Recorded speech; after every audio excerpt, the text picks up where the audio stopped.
have the pink Haro Sport 1985, Haro forks, Haro bars.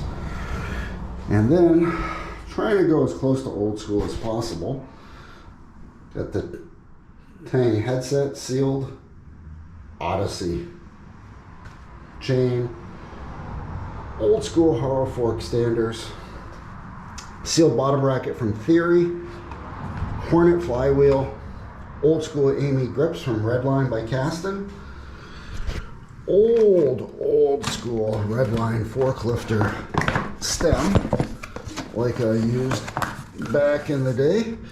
Got that from Redline by Kasten. So looking forward to putting that in. It's got the hollow bolt. Also, like we used back in the day, got the Redline flight cranks. Diacomp Bulldogs, which are basically the modern day version of the Nippons or the 880s.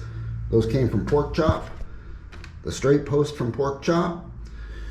Got the old Tech 77 locking levers. And of course, the 48 spoke chrome rims. Looking forward to building this back up.